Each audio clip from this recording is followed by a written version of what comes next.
Et la Révolution dite française, puisque en fait, elle a assassiné la France chrétienne, la France catholique, hein, la France qui était la fille aînée de l'Église, est une bascule au niveau du fondement de la civilisation. C'est-à-dire qu'on passe justement d'une société qui était sacralisée à une société profane. Et l'inconvénient de ces sociétés profanes, c'est le retour du sacrifice humain. Donc, c'est-à-dire vous avez dans la conception des sociétés sacrées. Alors vous aviez un sacré païen avant le christianisme, qui avait d'ailleurs un très grand inconvénient, c'est qu'il sacrifiait les êtres humains hein, pour réconcilier les communautés. Ce qu'explique très bien Girard, et que je reprends évidemment dans mon autre livre aussi sur la crise sacrificielle. Et le grand apport du christianisme, c'est de mettre fin au sacrifice humain. Peut-on dire que le totalitarisme actuel s'inscrit dans la crise sacrificielle du monde moderne? Oui, oui, oui, oui. Moi, je suis tout totalitarisme.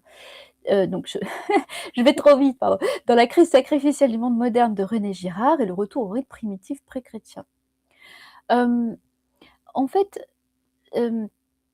c'est pas uniquement pré-chrétien, hein, puisque en fait, encore une fois, le renoncement à l'histoire sacrificielle, elle est aussi, et c'est ce que je rappelle quand même, parce que j'en ai une certaine connaissance, elle est aussi dans l'Antiquité, à certains endroits, à certains moments. Donc il y a une continuité à certains égards, mais disons que ça a été effectivement exemplifié avec donc le refus à la fois de l'idolâtrie et des sacrifices. Voilà, donc dans le christianisme. Un christianisme qui, encore une fois, n'est pas ce qu'en ont fait certaines institutions. Donc oui, par contre, avec le travail de René Girard, c'est tout à fait, je crois que c'est tout à fait juste. Tout totalitarisme transgresse l'interdit du sacrifice et le met en scène, voilà, et le met en scène, hein.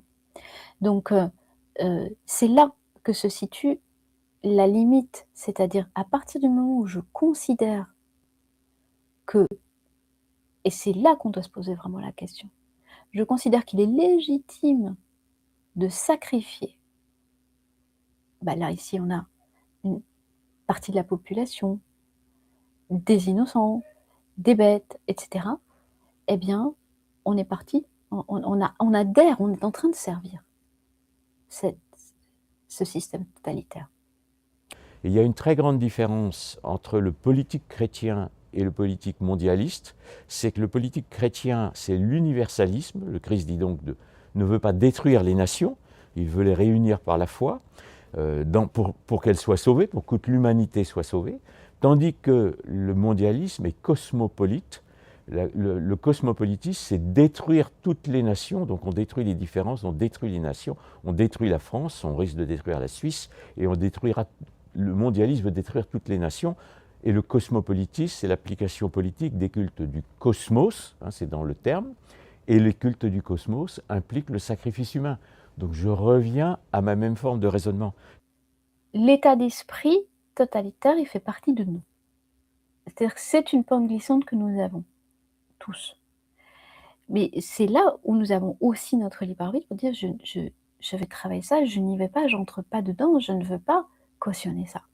Je ne cautionnerai pas ça.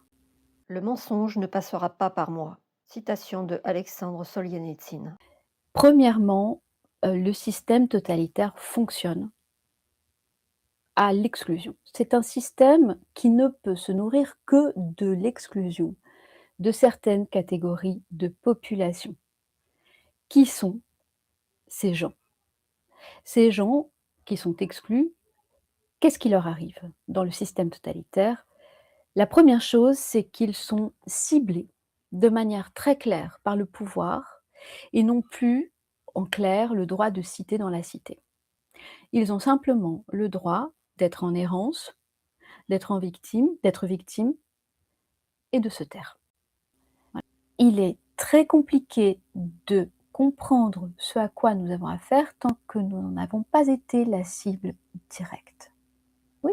Et ça tourne.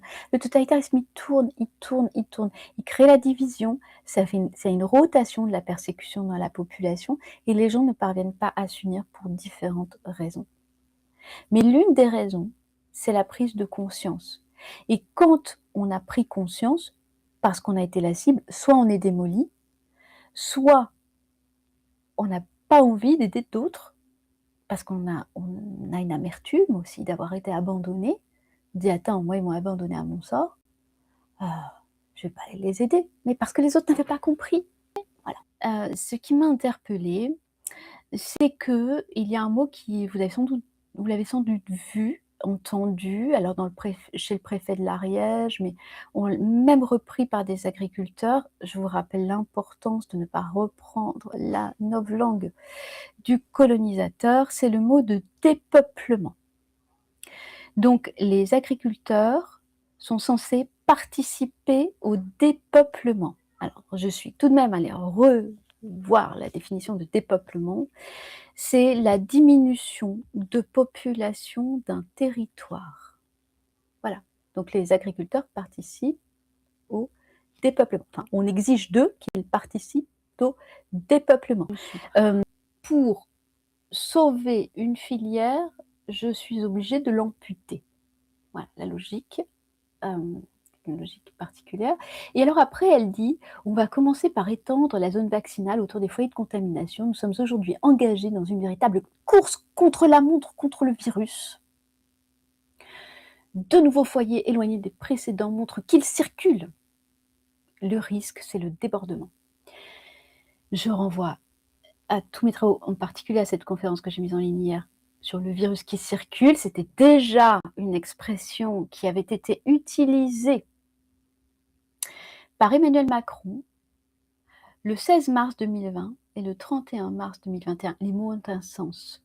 Il nous avait parlé d'un virus qui circule vite, de plus en plus vite, un ennemi invisible, insaisissable, qui progresse. Donc voilà, même schéma, le même schéma. Mais on ne court pas contre un virus. Je veux dire, même de manière métaphorique, ça n'a aucun sens. On ne fait pas la guerre à un virus. Ça n'a aucun sens. Les gens sont sans défense, ne peuvent pas se protéger et évidemment, l'agriculteur est culpabilisé. S'il ne consent pas au sacrifice de son troupeau, bien sûr, c'est un mauvais agriculteur. Donc c'est, encore une fois, quelque chose d'extrêmement pervers. Mais voyez déjà, on constate encore l'utilisation erronée de la langue. Et aujourd'hui, dans cette pseudo-civilisation des droits de l'homme, est-ce que nous avons la liberté? Non. Nous sommes tenus, y compris par le numérique, et nous sommes en train d'aller vers une sorte de dictature mondiale au nom des droits de l'homme. Ce qui prouve ce que j'appelle l'inversion du langage. Vous avez un langage chrétien qui a été inversé en son contraire par la philosophie moderne et qui ne signifie plus ce qu'il devrait signifier. Alors oui, la liberté, alors l'égalité dans la nature est hiérarchique. Déjà, l'égalité, elle ne se considère que vis-à-vis de Dieu. Elle n'est pas dans la nature, c'est pas la même chose. Et à partir du moment où on est dans un droit naturel, c'est-à-dire qu'on nie le surnaturel, on ne peut pas avoir d'égalité ni de liberté, elles ne sont que verbales. Et nous en avons la preuve. Et que pour sortir de ces processus totalitaires, malheureusement, il faut encore une fois qu'une grande partie de la population ait été touchée dans sa chair pour qu'elle les regarde, pour qu'elle accepte de les voir. C'est vraiment comme dans la manipulation. Ceux qui n'ont jamais vécu la manipulation, je peux faire tout le meilleur séminaire du monde, eh bien, ils n'en comprennent pas les processus. Il faut attendre d'avoir vécu quelque chose de similaire et quand on est dans cette chose, cette situation, on met du temps à prendre conscience de ce dans quoi on est. Donc c'est pour ça qu'il faut absolument se renforcer dans les outils de compréhension. Mais en particulier, on regarde le langage. On regarde le langage. Pourquoi l'abattage serait la seule solution? Qu'est-ce que c'est que ce terme de dépeuplement? Et on entend. Qu'est-ce que c'est que ce virus qui circule à bicyclette? C'est quoi ça? Ça n'a aucun sens. Et l'incarnation, appelons les choses par leur nom, a offert aux individus comment on peut dire, la définition de ce qu'était l'âme, de ce qui nous permettait d'avoir un rapport spirituel. Nous avons un esprit dans notre âme qui nous relie au Dieu transcendant. Pour dire que Dieu est transcendant, ça veut dire que Dieu n'a pas le même être que la nature. Moi, je vous parle d'une survie de l'âme. C'est-à-dire mourir, on va mourir demain, après-demain, dans 5 ans, enfin, on ne sait pas.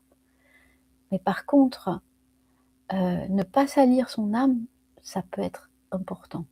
Voilà.